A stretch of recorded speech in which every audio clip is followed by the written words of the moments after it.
आढळराव पाटलांना चौथा पक्ष बदलाच्या शुभेच्छा असं खोचकपणे अमोल कोल्हेंनी म्हटलंय। 5 वर्षांपूर्वी ज्यांनी आव्हान दिलं त्यांनाच अजित पवार उमेदवार करणार अशी टीका अमोल कोल्हेंनी अजित पवार यांच्यावर केली आहे। तर अजितदादांच्या पक्षातून उभं राहा सीएमनी सांगितलं असं आढळराव पाटलांनी म्हटलंय। मुख्यमंत्र्यांनी माझं मतही विचारलं, हरकत नाही असं म्हणाले असं आढळराव पाटील यांनी म्हटलं आहे। लोकशाही आहे त्यामुळे कोणी ना कोणी उमेदवार हा स्वाभाविक आहे।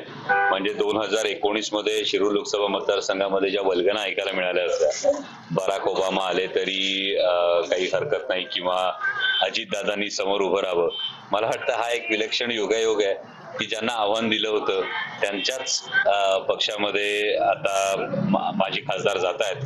पण या त्यांच्या चौथ्या पक्ष बदलाच्या माझ्याकडून त्यांना मनपूर्वक शुभेच्छा। लोकशाही आहे त्यामुळे प्रत्येकाला निवडणूक लढवण्याचा तुम्ही प्रभात राहावं म्हणून त्यांच्या चिन्हावर लढायला माझी काही हरकत नाही, पण थोडे दिवस थांबा। मुख्यमंत्री उपमुख्यमंत्री म्हणजे दादा आणि वळसे पाटील आणि मी त्यावेळेला राष्ट्रवादीकडून त्यांना विचारणा करण्यात आली, आता किती दिवस ह्या शिरूर मतदारसंघाचा तीळ आपण कायम ठेवणार।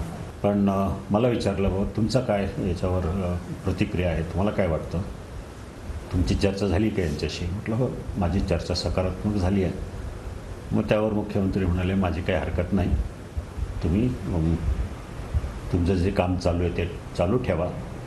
मग मी मुख्यमंत्र्यांना विनंती केली, मग तुम्ही आज प्रेसमध्ये जाहीर करा, इथं प्रेस सगळी इथं आहे। तर त्यावेळेला ते म्हणाले ठीक आहे, आता जाहीर करण्यापेक्षा सगळे जे उमेदवारांची नावं यादी जाहीर करू, त्यावेळेला एकत्रित सगळ्यांची नावं